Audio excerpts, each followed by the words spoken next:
Welcome everyone to Belfast's historic City Hall for the Northern Ireland Holocaust Memorial Day commemoration.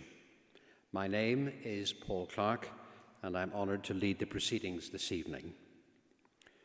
Holocaust Memorial Day is the international day to remember the 6 million Jews murdered during the Holocaust and millions more murdered through the Nazi persecution of other groups.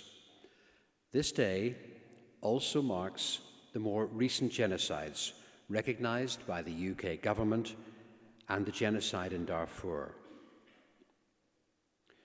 This is the 80th anniversary of the liberation of Auschwitz-Birkenau, the largest Nazi concentration camp. 80 years on from the liberation of Auschwitz-Birkenau, the mission to remember and learn from one of the worst atrocities in human history, in which 6 million Jewish men, women, and children, along with millions more non-Jewish victims of the Nazis, were savagely and brutally murdered. It's more than vital.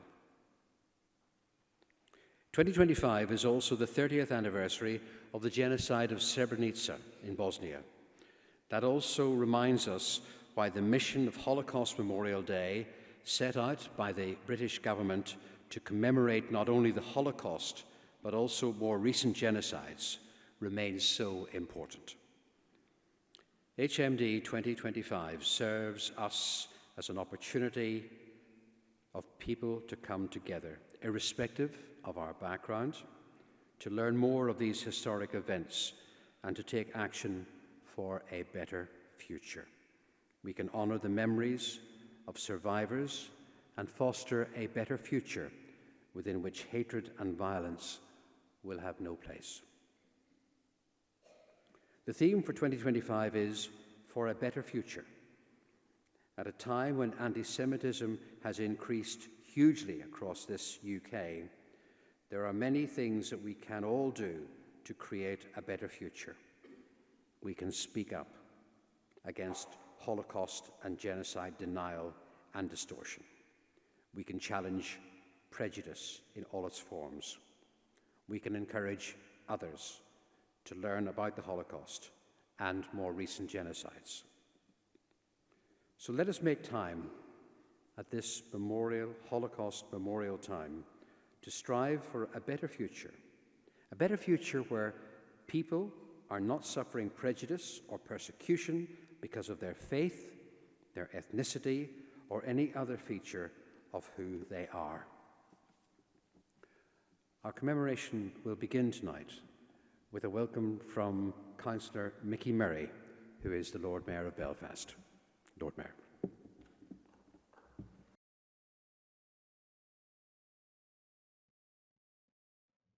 Good evening, everyone.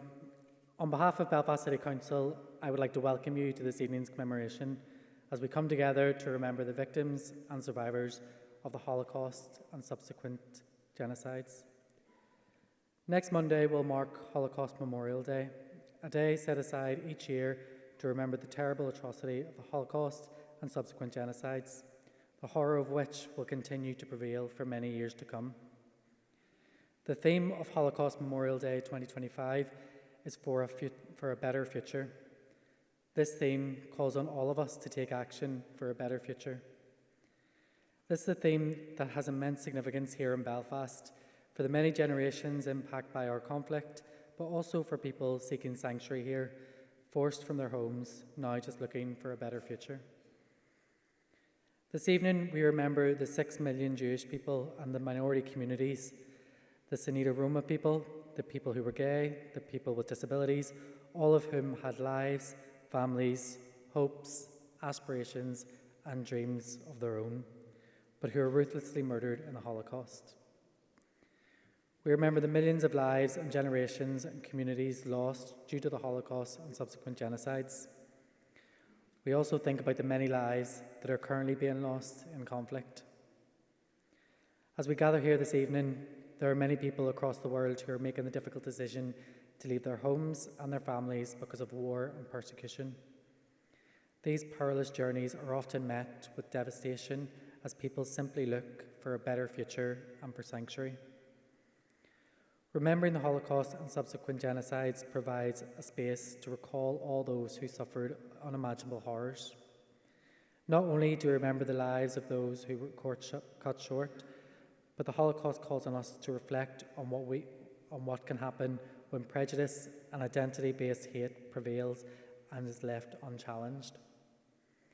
The testimonies of survivors of the Holocaust tell us that the Holocaust did not come out of nowhere. Before Jewish people were driven out of their communities, their schools, their jobs, and their homes, before their synagogues and businesses were burnt, words were used to generate hate, to divide, and to humanize. The best way to remember the victims and survivors of the Holocaust and other genocides is to have the courage to challenge hatred and work towards a better future. I would also like to thank those who have been involved in the annual commemoration. Thanks also to Lou Lawrence for so generously sharing her late dad's story at events during the week, and to our guests here tonight. And a special thanks to the Holocaust Memorial Day Trust, in particular Shirley Lennon, for your ongoing work in ensuring that lessons learned from the Holocaust are not lost. Thank you. Thank you very much indeed, Lord Mayor. And I'd like to welcome the First and Deputy First Ministers who will speak on behalf of our government. First, Deputy First Minister. Good evening, everyone. I am really honoured to have been invited to join you again this evening as we gather to commemorate the victims of the Holocaust, the millions of others persecuted under Nazi rule, and the victims of more recent genocides, including Srebrenica. These atrocities underline the importance of standing resolutely against hate and facing down racism and prejudice wherever they occur. No one deserves to be treated differently based on their background, their beliefs, their sexuality, the colour of their skin.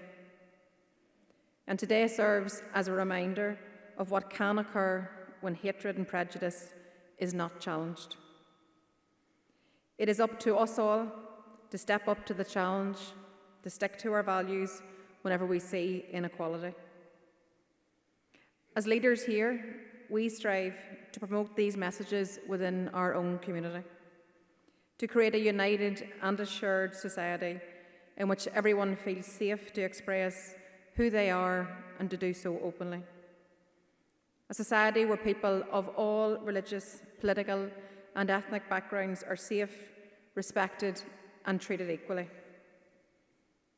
As First Minister, I have seen at first hand the positive outcomes being delivered that celebrate our diversity, promote equality, and bring society closer together.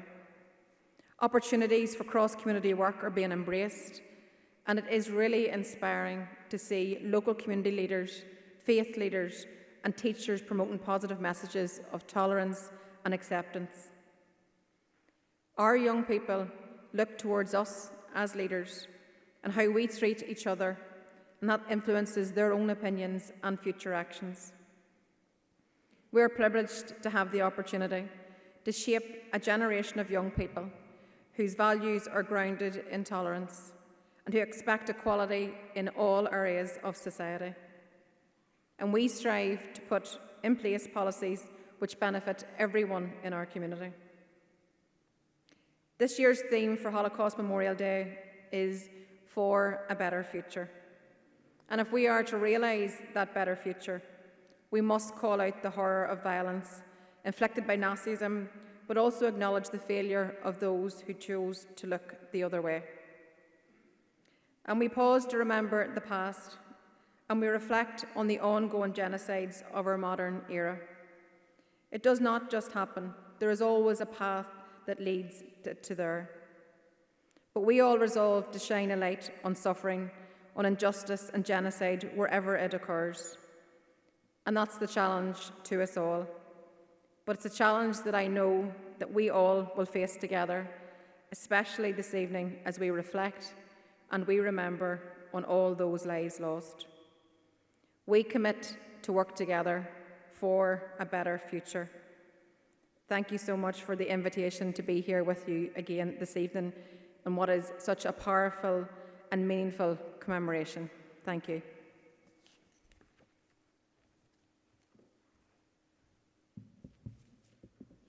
Each year, when we gather to commemorate the victims of the Holocaust, recall the horrors of Nazi rule and of more recent genocides, it is a reminder that we must strive to eradicate all hate and prejudice in our society. 6 million Jewish men, women and children were murdered in the Holocaust, and hundreds of thousands of lives destroyed because of Nazi persecution. 80 years after the liberation of Auschwitz, it is now more important than ever, my goodness, is it more important than ever, that we listen to the testimonies of survivors so that we can carry forward the legacy of the witnesses. Through our collective acts of remembrance here tonight and elsewhere throughout the world, at this time of year, we honour the survivors of the Holocaust and subsequent genocides. We also remember the brave people who risked their lives and stood up for freedom when it would have been easier for them to stay quiet. The many courageous people who stood up for others. I would like to take the opportunity to acknowledge the bravery of these ordinary people. And in 2025 and beyond, we also must do the same, to stand up and speak out when we see that hate and prejudice that sadly still exists today. The acts of those brave people serve as a reminder that doing the right thing is not always easy, but it is necessary.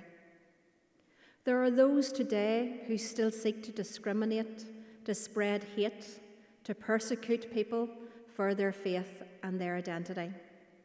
However, it is through these acts of remembrance that we can reflect on the circumstances which led to these atrocities and strive to stand against inequality in our everyday lives. Our watchword must be vigilance.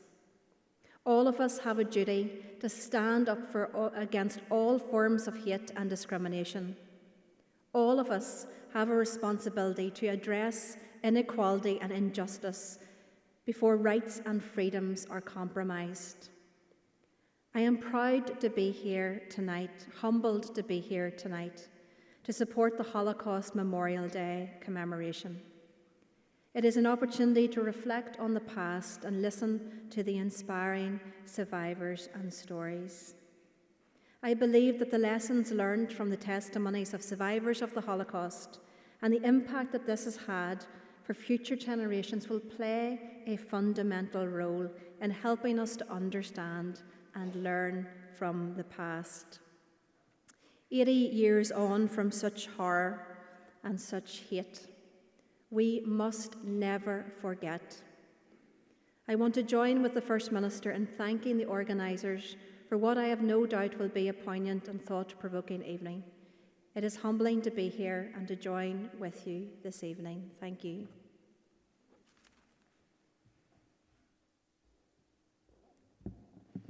Thank you to the First Minister and to the Deputy First Minister.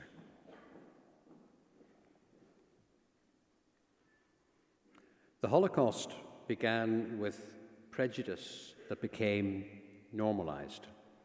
Incremental persecution of Jewish people was accepted as edict after edict restricted and limited Jewish people's participation in ordinary civic and social life. Jewish people were forced from their homes into ghettos and later transported to concentration and death camps. Who would have thought that in 1933, when the Nazis came to power in civilized modern Germany, that in little more than 12 years, 6 million Jewish people, adults and children, would have been deliberately and systematically murdered. Through his voluntary work in Holocaust education, our keynote speaker for this evening works to share his personal witness testimony to his horrific past and to encourage a better future for us all. we were to have Professor Peter Lantos BEM, a survivor of Bergen-Belsen, to be with us this evening. Unfortunately, due to travel difficulties brought on by the storm that is coming our way, he has been unable to join us in person. We are grateful that he has taken the time to record a special message for us this evening.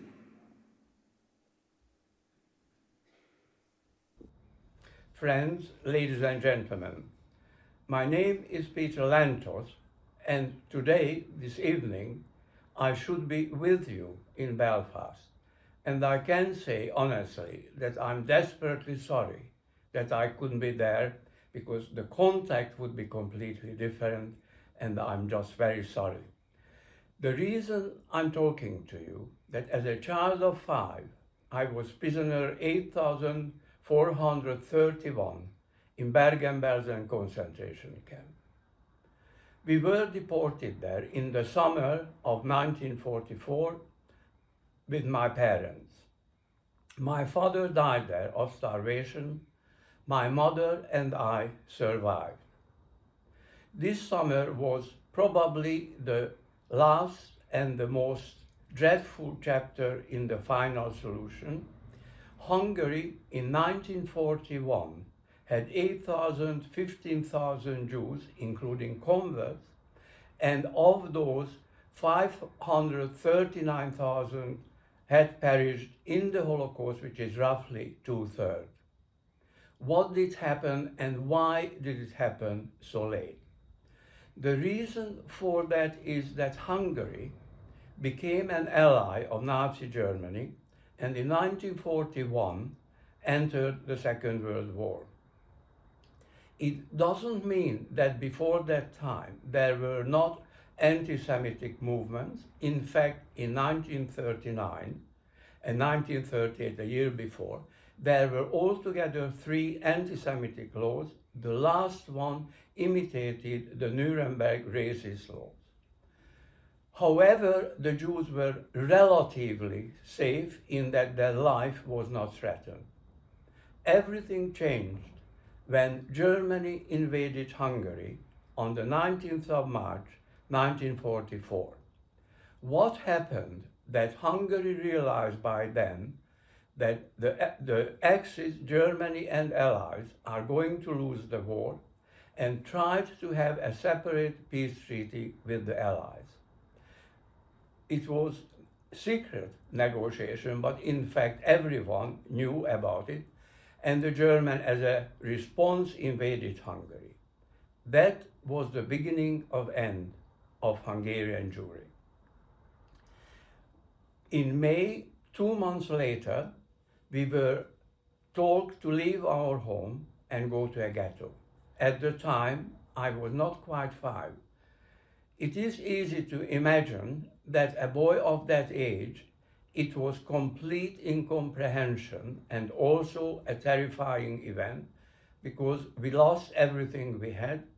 What we could take to the ghetto was limited. Of course, I couldn't take any toys, and we had to live with other people in very cramped conditions.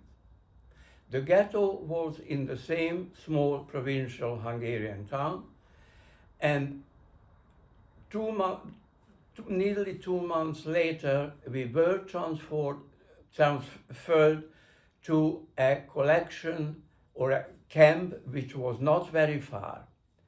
The idea was that all the provincial Jews had to be collected in 5 major centers, and at the time, no one did know what was going to happen. I looked forward to some extent to our journey until I realized that we are not going to travel in carriages, but cattle wagons, which was without air, and we had to stand.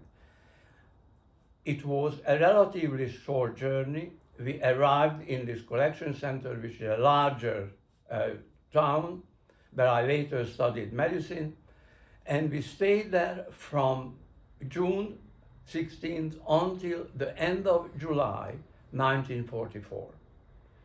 At the end of July, the Hungarian gendarme organized 3 trains, and it was rumored that we all going to be taken abroad, but no one did know where. We were allocated, my parents and I, to train number 2. Most of my family members should have gone and did go on train number 1. One of my aunts wanted to convince my parents to join them on train number 1, and it was very difficult, and mother said we should stay as allocated. And that saved our life, because train number 1, with several members of my family, arrived in Auschwitz when they were gassed immediately. And we were very lucky because we arrived at this stage in Austria. We didn't know where we were going.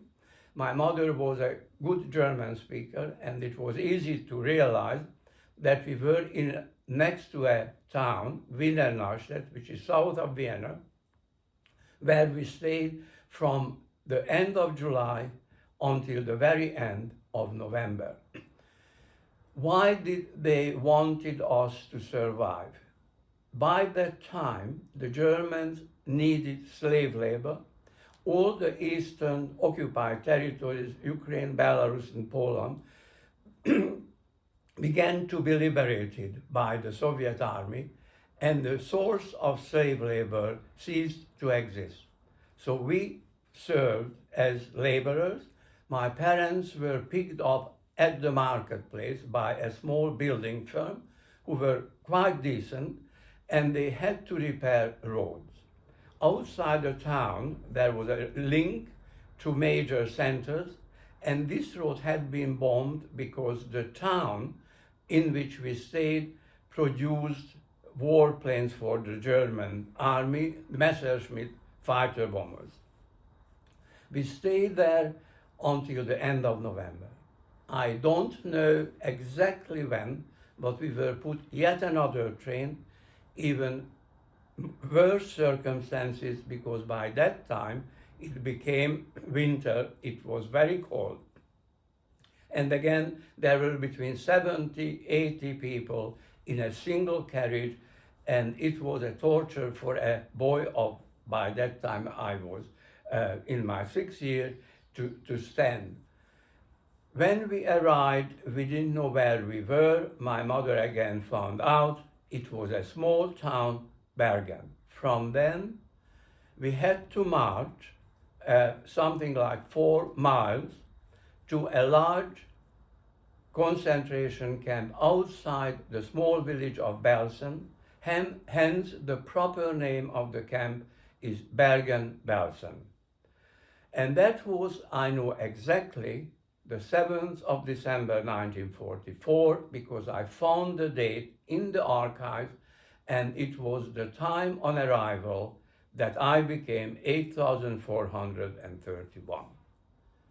You know probably a great deal about Belsen, what happened there. The camp was originally designed for 5,000–6,000 people, and by the time we arrived, it was nearly 10 times more. It became crowded because prisoners, inmates from other concentration camps in the east, including Auschwitz, had been transferred to Belsen.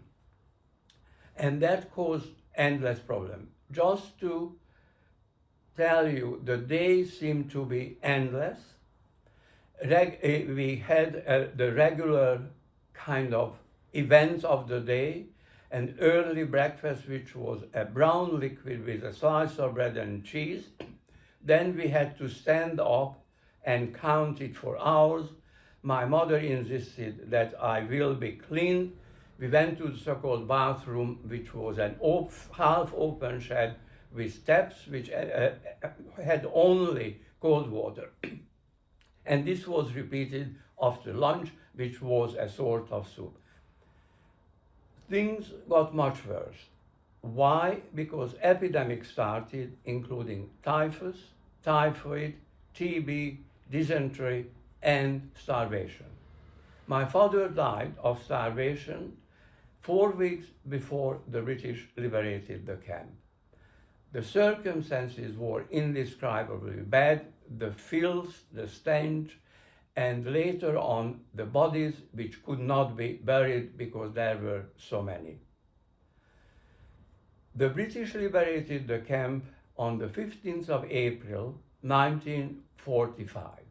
However, we were not in the camp because the Germans decided to have 3 trains traveling to the east, and we were one of these trains.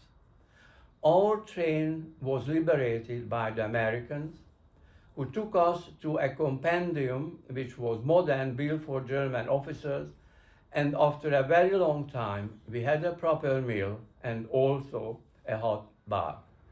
The Americans looked after us. Then this part of Germany became first British occupation and finally Soviet zone of occupation, later becoming the German Democratic Republic. The Russians were not well organized and couldn't have a transport to get back to Hungary, and my mother, being a rather brave woman, decided we just leave and sort of escaped, got on a train, and through Prague, got back to Hungary. Our homecoming was not a very happy one. I had an older brother who was my senior of some 14 years, and he was 20. He was just admitted after liberation of Hungary to university. He was taken to hard labor, returned home, and died of typhoid. My mother never recovered, and that was lasting event till the end of her life. However, my mother and 2 surviving brothers restarted the family business, which was a timber yard, and until 1949 we had a reasonable life until the communists came to power, when Hungary became a one-party dictatorship. Despite I got to school, I done quite well and got to medical school. At the age of 17, I decided that I want to have a profession in which I can help my fellow human being. I studied medicine, graduated. As a junior doctor, I was very fortunate to receive a welcome research fellowship to come to London. In 1966, I didn't get an exit visa from the Hungarians for 3 years, but I arrived in 1968 with a small suitcase and £5. But I had a very good start, got a job straight away after I decided not to go back. I, so to speak, defected, and for such I was sentenced to 16 months of imprisonment, fortunately in my absence, and total confiscation of my belongings.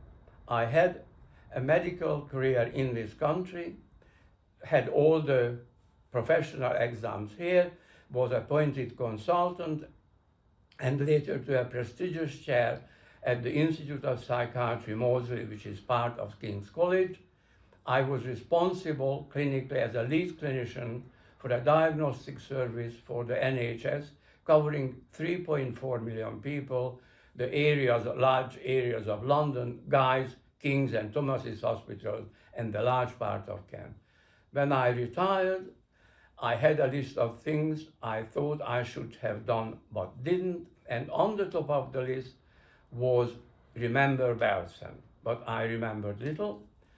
So I decided to make the same journey 60 years after the original one, and went all the places we had been, met people who liberated us, fellow prisoners, went to archives, museums, and in the end got enough material to write a book which was published with the title Parallel Lines, A Journey from Childhood to Belsen.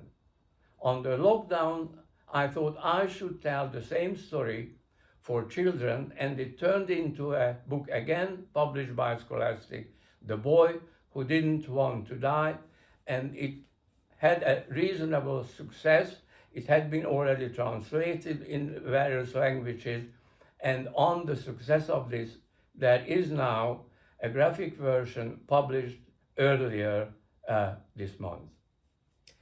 Peter, what is your message for everybody joining at City Hall this evening in light of Holocaust Memorial Day? It is very difficult to give advice because we are all different. We respond to the same event. My advice would be that we ought to try to prevent evil to occur, whether to Jews or Christians or Muslims, whether in Europe or in the Middle East or anywhere. We all have a voice which we should use. Thank you. Thank you. And our thanks to Peter Lantos for his commitment to the cause of Holocaust Memorial Day. This year marks the 80th anniversary of the liberation of Auschwitz-Birkenau, the largest Nazi concentration camp complex. It also commemorates the 30th anniversary of the genocide in Bosnia. Pupils from a range of Northern Ireland schools will now present a creative piece marking these anniversaries and highlighting the life of individuals and communities persecuted and murdered by the Nazis.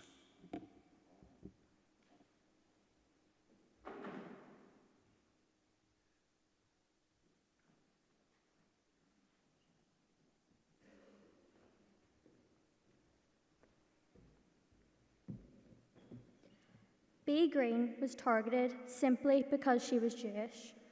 Bea Green was born into a Jewish family in Munich in 1924. When she was 8 years old, her father was brutally beaten and forced to march through the streets with an anti-Jewish sign around his neck. A photograph had been taken of her father during the incident. It was printed in an American newspaper. It became a famous image in many countries where it showed the shocking reality of rising anti-Semitism. There was my father's suit with big blood stains on it. I was 8 years old, and as you can imagine, that was a shock. In 1939, Bea came to England as one of the children on the kinder transport and was lucky enough to be reunited with her parents again after the war ended. Bea has now made England her home.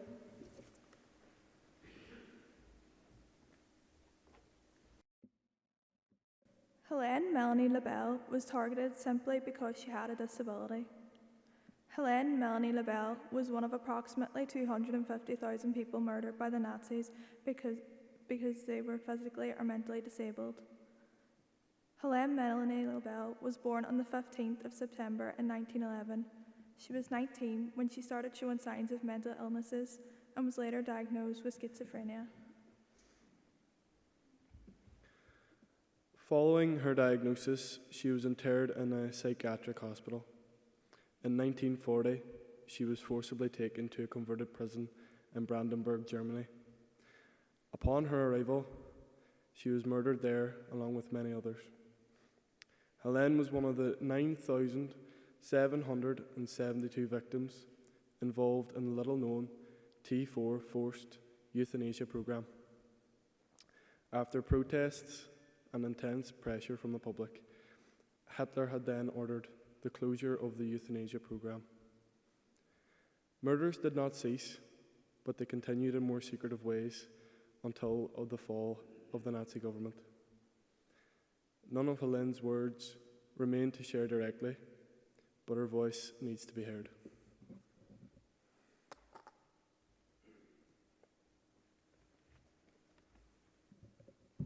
Ivor Pearl was targeted simply because he was Jewish. Ivor was born 1932 in Hungary. He grew up in an Orthodox Jewish family with 8 siblings. After the Nazi occupation, his family were forced to live in the horrific conditions of a ghetto.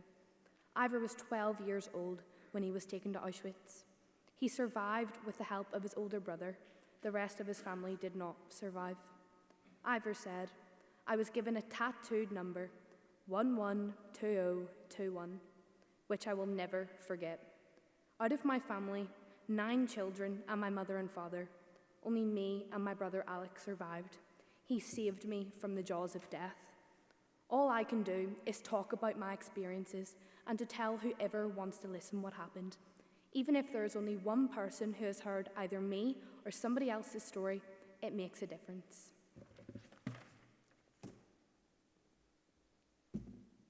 Helen Lewis was targeted simply because she was Jewish. Helen was born in Prague. Her Jewish family suffered under Nazi persecution. She survived several concentration camps and death marches, including Auschwitz. Helen said, "We were all destined for the gas chambers. There is no logical reason why I survived while so many others did not."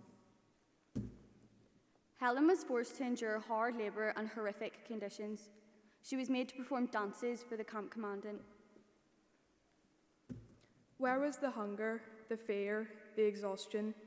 How could I dance with my frostbitten feet? I did not care or try to understand. I danced, and that was enough. After the Holocaust, Helen settled in Belfast, and throughout her life, she worked as an internationally renowned dance teacher and choreographer.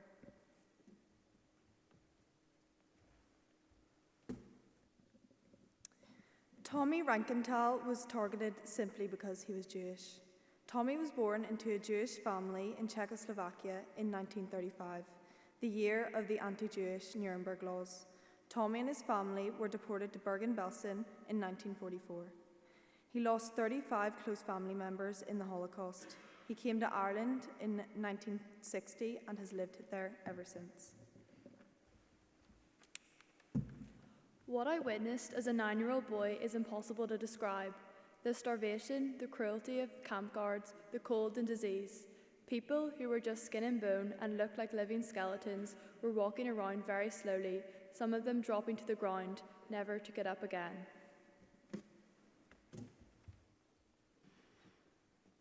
When the scale of the Holocaust became known, the international community instituted a new system of international justice, rightly identifying that some crimes were so severe that they required governments of other nations to intervene, even when such crimes were conducted by a ruling regime against its own citizens. A new word was coined: genocide. Since that time, international academics and lawyers have identified ideologies, processes, and stages that have been employed in places around the world where communities and cultures have been targeted for persecution and annihilation. The next section of our commemoration will focus on the genocide in Bosnia. Bosnia is a country in Southeast Europe. In 1992, a war began where Bosnian Serbs intended to destroy the ethnic group of Bosnian Muslims and take control of the country. The war divided ethnic groups and communities, causing more than 2 million people to flee as refugees. Bosnian Serb forces specifically targeted Bosnian Muslims for persecution. Ordinary people were forced out of their homes, held in concentration camps, threatened, beaten, and killed. Nedjad Avdic was targeted simply because he was a Bosnian Muslim. Nedjad was only 17 years old during the genocide in Srebrenica. After being captured, he was shot and only survived due to the help of a fellow prisoner. Nedjad described the events. "I noticed a man who was moving and asked if he was alive. He answered, 'Yes, come to untie me.' They managed to untie each other and flee. Nedjad was severely injured. However, the man ripped up his t-shirt and wrapped it around Nedjad's wounds, saving his life." Before execution, we were forced to take off our clothes. One of the soldiers tied our hands behind our backs. At that moment, I, a 17-year-old boy, realized it was the end.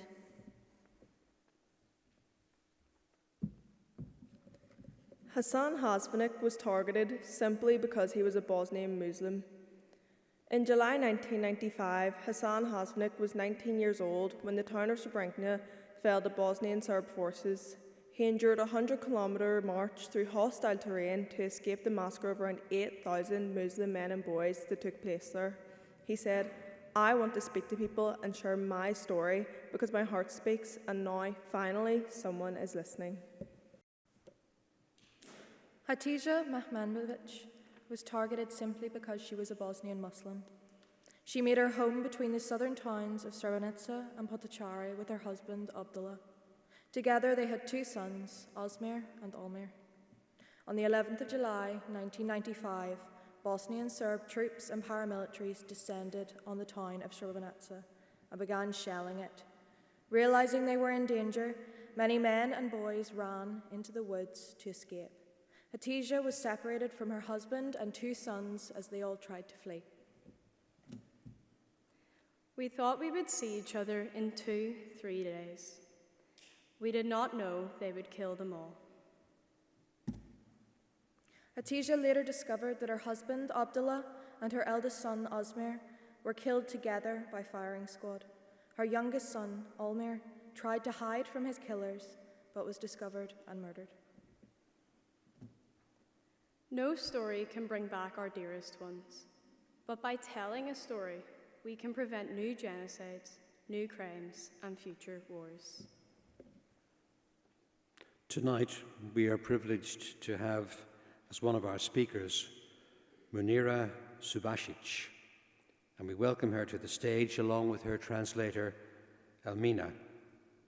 Munira is the president of the Association of the Mothers' Action of the Srebrenica and Zepa enclaves, Bosnia-Herzegovina. She lost 22 members of her family in the genocide at Srebrenica, including her younger son and her husband. She has been at the forefront seeking truth and justice and searching for the missing victims since 1995.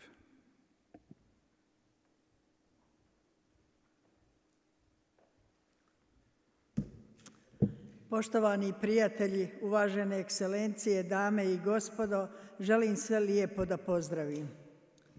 Dear friends, your excellencies, ladies and gentlemen, I would like to greet all of you.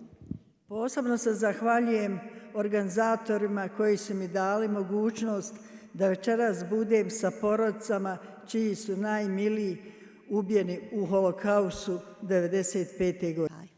Preživjela sam genocid. U genocidu mi je ubijeno 22 člana moje uže familije. Među njima je moj muž I moj najmlađi sin kojeg sam najviše na svijetu volila. Ubijen je samo zato što nije pripadao, što se nije zvao isto kao ubice koje su izvršile ubistvo. Našla sam 2 kosti, ukopala sam I imam obilježje da sam ga rodila u Srebrenici I da je ubijen u Srebrenici. Žao mi je što mnoge majke umiru, a ne nađu ni jednu jeditu kost. Svaki čovjek koji živi pa kad umre ima svoje obilježje, a oni koji se ne pronađu neće biti ni zabilježeno da su nekad živjeli. Taki je 542 majke Srebrenice koje su otišle sa ranom da nisu našle kosti svoje djece. Jedna majka kad je trebala umrijeti kazala je da sam našla od 5 mojih sinova po 1 kost, zamotala bi u najljepšu svilu I rahat bi umrla. Zato se evo mi majke borimo 30 godina, tražimo pravdu I tražimo istinu. Istinu da pronađemo kosti naše djece, a pravdu da zločinci izađu pred lice pravde. Padom Srebrenice posle genocida 5.500 je djece ostalo bez jednog ili bez oba roditelja. Mi kažemo u Bosni siročadi. Djeca koja su bila I gledala kad im ubijaju oca, siluju majku I odvode brata u smrt ili sestru. Umjesto igre gledali su krv, ubijanje I nestajanje njihovi najmiliji. Zato smo mi majke uspjele da tu djecu odgojimo bez mržnje, bez osvete. da ih školujemo i da sad umjesto mržnje i osvete imamo doktore, inženjere, profesore, govore nekoliko stranih jezika, gdje se god nalazili u svijetu, najbolji su među najboljim. Često puta kažem da mi majke djecu rađamo iz ljubavi, u ljubavi i moramo ih odgajati. Zato smo mi našu unučadi i našu djecu koja su bila siročadi tako odgojili. Uspjeli smo da pronađemo 7772 imena, 2 čovjeka i vratili tamo u Srebrenicu i u Srebrenici napravili veliki memorijal. Bio nam je cilj da zabilježimo mjesto gdje je počinjen genocid, da bude opomena da se nikad nigdje više ne desi. Mi svi znamo posle holokausta da je svijet i Europa rekli nikad više, ali genocid se desi u srcu Europe i na kraju 20. vijeka. Desio se pod zastavom pred očima cijelog svijeta. Srebrenica je bila zaštićena enklava. I kad smo tužili, UN kaže da su oni zaštićeni, da ne mogu odgovarati, a mi pod zaštitom možemo doživjeti genocid. Kakva pravda, kakva istina. Kad sam shvatila da su sve majke, bez obzira kako se zvale, kome je pripadale, kad izgube svoje dijete, izgubile su dio sebe i dio svoga života. Zato smo mi pružile ruku povjerenja majkama čija su djeca ubijala našu djecu. Mrtve ne možemo vratiti, da vidimo šta možemo za žive uraditi. Moramo se boriti za preživjele, pogotovo djecu. Djeca su naša budućnost. Blago svakoj majki koja odgoji svoga sina ili kćerku pa da bude pravi čovjek ili prava žena. Ja kažem, razlike su dobre, ali podjele nisu. Nemojmo se dijeliti na ove i one. Dijelimo se na dobre i loše ljude. Pa onda da pitamo kako se zove i odakle je. Čovjek kad učini dobro djelo, nek se nada da će dobiti nazad također dobro djelo. I moj sin je volio život, volio je drugove, volio je školu, volio je da bude sretan. Nažalost, nema ga. Moja braća koje sam isto također volila, nema ih, a volila bi nekad kad dođe neki praznik da mi dođu i da me zagrle i da kažu došli smo ti, Seko. I šta mi je najviše žao, 30 godina moga rada, halal što sam gođu radila, ali mi je žao što zločinci se nikad nisu pokajali, što veličaju da je to su trebali uraditi. Međutim, ubiti jednog čovjeka kao da ste ubili čitav svijet. Uvijek sam spremna pružiti ruku povjerenja svima onima koji to žele. Nažalost, evo prošlo je 30 godina, mi nikad majke nismo dobili pruženu ruku povjerenja i da nam kažu da se pokajali to što su uradili. Bilo bi mi lakše i umrijeti, a bilo bi mi lakše i nositi moj bol. Evo, sad će biti 30 godina kako je počinjen genocid. Pozivam vas sve dobre ljude da dođete na naše sveto mjesto. Mi smo prošle godine obišli sva mjesta gdje se je desio holokaust. Imali smo jednu grupu majki gdje smo napravili jedan projekat. Bio nam je cilj da odemo i obišli smo 7 zemalja na 7 mjesta. Ja sam jako potrešena, zato sam večeras došla ovdje da dam punu podršku porodcama čiji su najmiliji preživjeli holokaust. Ja bi mogla pričati, ali znam da je već i hladno i sve. Ja vas sve lijepo pozdravljam, zahvaljujem se na maloj pažnji. Dođite, vidite, osjetite i pomozite nam da ne budemo sami. Hvala vam još jednom svima. Da svi živi ljudi stanu pred ogledalo i da pogledaju sebe u ogledalu i da nešto učini prvo od sebe. Da ne gledamo televizije, da ne slušamo razne priče i da se bavimo drugima. I molimo se dragom Bogu ko vjeruje, a mislim da svi vjerujemo, da se nikad nigdje ne desi ni holokaust, ni Srebrenica, ni genocid. I hvala vam svima. Još jednom porodice koje su ovdje i one koje nisu, nek od mene dočekaju što kažu sve najbolje. Želim im koji svojim porodicama da se ako Bog da u zdravlju i rahatluku ponovi vidimo. Thank you, Munira and Elmina. To commemorate the 30th anniversary of the genocide in Bosnia, a powerful collaboration took place between a group of young people from 30th Belfast Bilnaherk Scout Group and Ballyhanwood Explorer Scout Unit, and second-year commercial photography and videography students in Belfast Metropolitan College. The Scouts who travelled to the site to honour the memory of the victims shared their deeply moving experiences and reflections on the impact of the tragic event. With care and professionalism, the older students captured these poignant moments, lending their expertise to support the Scouts' voices in a thoughtful and in a respectful manner. Together, they produced a meaningful documentary which bridges generations, ensuring that the lessons of Srebrenica are remembered and shared for years to come. Srebrenica, 30 years later.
Obviously Belfast, but it was like similar in some ways as well that you didn't really expect. Over one side of the river there was a lot of mosques, and then the other side there was a lot of like Orthodox churches and things like that, but the people didn't seem to be, you know, like there wasn't much stigma around with the people.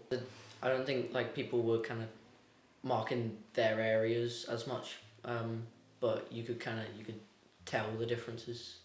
Obviously it affects them, like it affects everyone what happened over there, but I think they're moving on.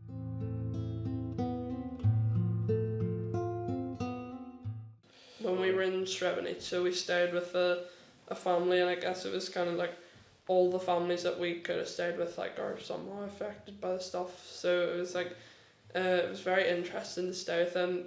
Yeah, we visited a lot of families from many different places across Bosnia. Yeah, we stayed with a family in Srebrenica, and the mother's dad, the mother of the family we stayed with, her dad had been killed in Srebrenica. So speaking with someone who's been affected so directly with the conflict it affects you quite a bit. It was good to hear her part of the story and just sort of, you know, try and empathise with her. Yeah, and we went on a hike and had a tour guide for that, and he told us a story about how he was, I think he said he was 10 years old in a building, and just hearing the whistling of bombs before they slammed into the building. And he was telling us about how, I think it was his aunt, and she was just so calm, and he was telling us how much he looked up to her because of that, because she was really protecting them all in that situation. You watch all the videos there of like what happened to people, and people being shot and taken out, and they don't know what's happening to them and things like that. I mean, it's hard to describe what that feels like for people. Yeah, I think it's never really explicitly said, but you can feel it. You can feel it's like a kind of tension, and you know it's there, but you don't really know what it is or how to describe it. I think when we got to the actual memorial and saw the gravestones, like it really gave you a sense of scale of like how many people there were, and it just that kind of took me by surprise a bit, like, because you're looking out and it's just, as far as the eye can see, you're just gravestones, and it's just, you can't put it into words.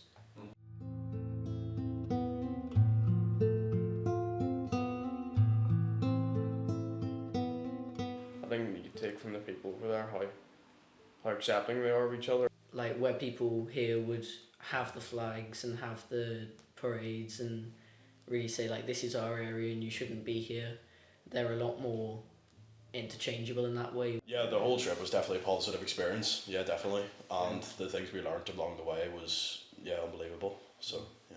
You go for so many reasons. You go, like, to be with your friends and to learn more about the culture of the country you're visiting, the history. I don't think there's really any reasons not to go. It's really important to learn about things like this, because if you can learn about how it happened and the stages building up to it, it makes it a lot easier to prevent it going forward.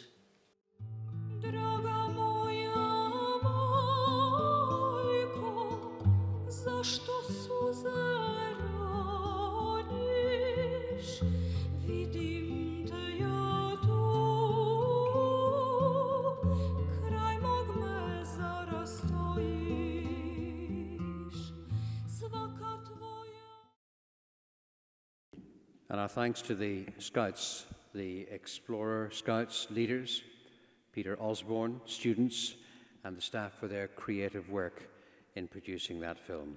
Edwin Graham from Remembering Srebrenica, Northern Ireland, will lead us now in a special prayer.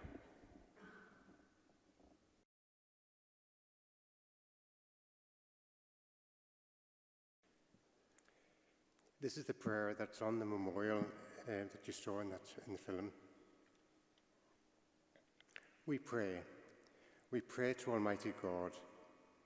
May grievance become hope. May revenge become justice. May mothers' tears become prayers. That Srebrenica never happens again to no one and nowhere. Thank you, Edwin. To renew our commitment to remembering those who were persecuted and murdered during the Holocaust and in more recent genocides, we will read the Statement of Commitment. Now, this statement is read by individuals representing communities across Northern Ireland. So I'm now going to ask Dr. David Matthews, Kathleen Gormley, Karen Smith, Joe McParland, Able Cadet Carter McKee, the Reverend Colin Hall Thompson, Anne-Marie Lakatos, and Lou Lawrence to read the Statement of Commitment.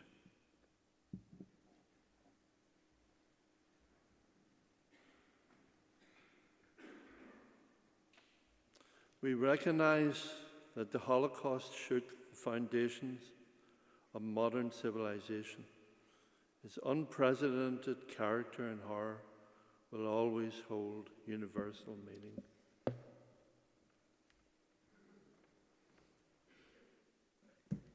We believe the Holocaust must have a permanent place in our nation's collective memory. We honour the survivors still with us and reaffirm our shared goals of mutual understanding and justice.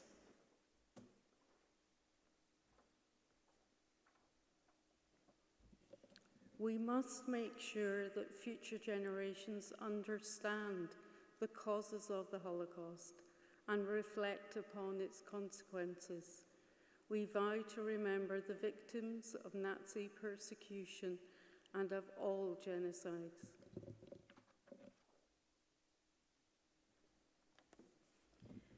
We value the sacrifice of those who have risked their lives to protect or rescue victims as a touchstone of human capacity for good in the face of evil.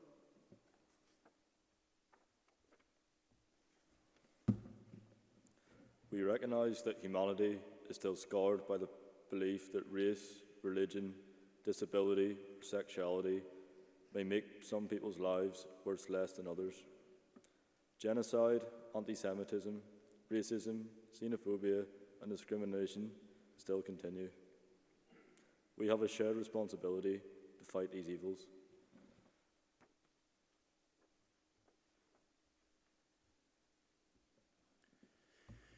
We pledge to strengthen our efforts to promote education and research about the Holocaust and other genocides. We will do our utmost to make sure that the lessons of such events are fully learned.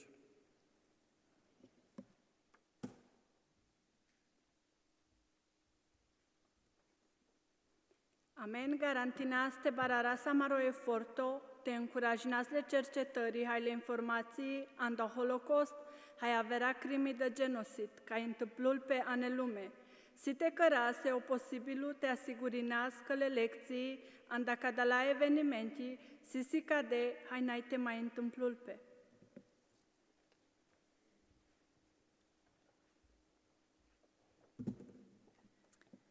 We will continue to encourage Holocaust remembrance by holding an annual Holocaust Memorial Day. We condemn the evils of prejudice, discrimination, and racism. We value a free, respectful, and democratic society.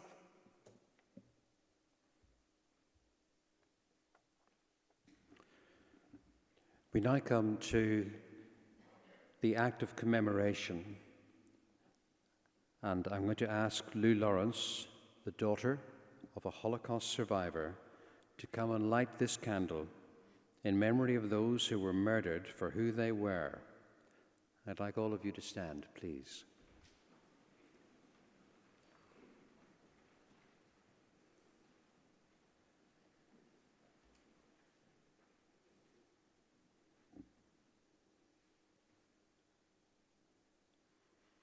Just like us to remain standing and in silence for a few moments to take in the solemnity of this occasion and the enormity of what it is we are commemorating tonight.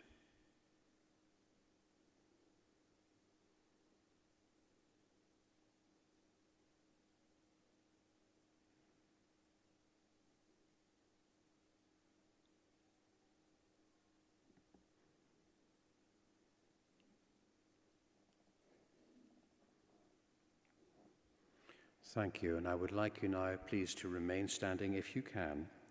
I'm going to ask Rabbi David Cale, MBE, to sing and to read a prayer for the repose of the souls of the departed in Hebrew and then in English.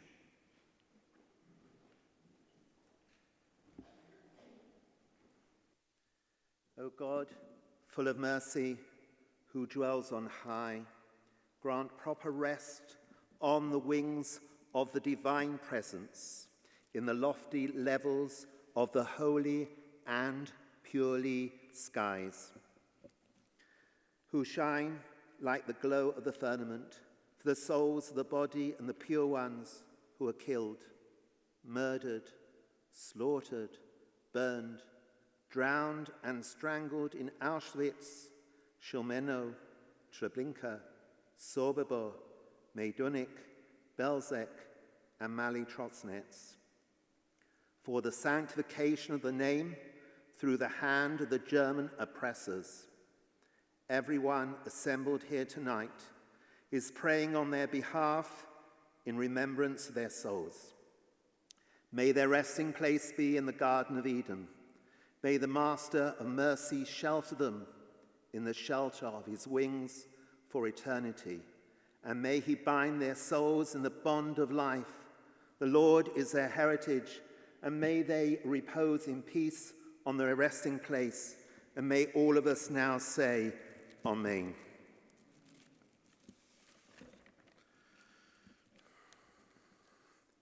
El Molei Rachamim Shochein B'Meroimim Hamesei Menucha Nechoino Tachas Kanfei Ashkino Malois Kadoshim Utahoirim Kazoah Rakia Mazahirim Es Nishmois Acheinu V'Achyoseinu Asher Nishpach damam kamayim she'avdu bi'arsos tachas memsheles karmarno ona bal harachamim hasirim b'seisei knofecha li'olamim Usarair B'Yisrael HaChaim Es Nishmasam Adonai Hu Nachlasam Yanu B'Shalom Amishkavam V'noimar Amen.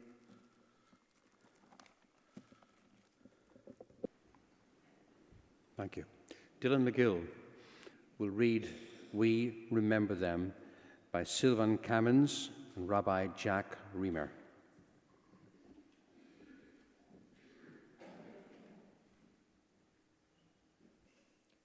In the rising of the sun and its going down, we remember them. In the blowing of the wind and in the chill of winter, we remember them. In the opening of buds and in the warmth of summer, we remember them. In the rustling of leaves and in the beauty of autumn, we remember them. In the beginning of the year and when it ends, we remember them. When we are weary and in need of strength, we remember them.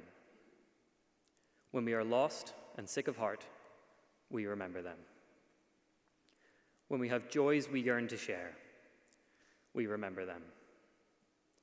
So long as we live, they too shall live, for they are now a part of us as we remember them.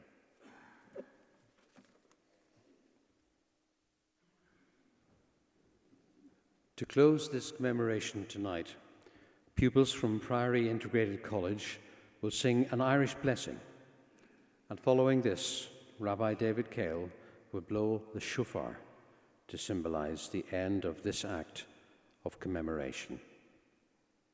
Priory Integrated College.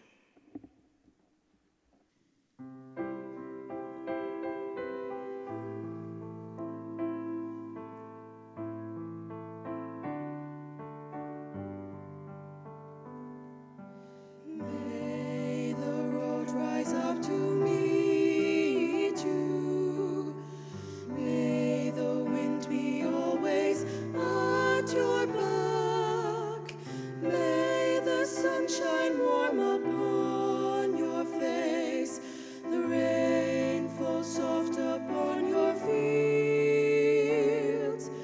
And until we meet again someday, may God hold you in the palm of his hand.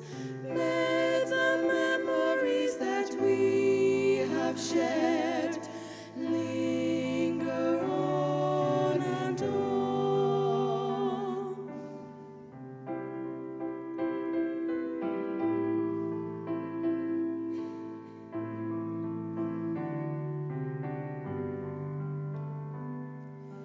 May the road rise up to meet you. May the wind be always at your back. May the sunshine warm upon your face. The rain fall soft upon your fields. And until we meet again someday, may God hold you in the palm of his hand. May the memories that we have shared linger on and on.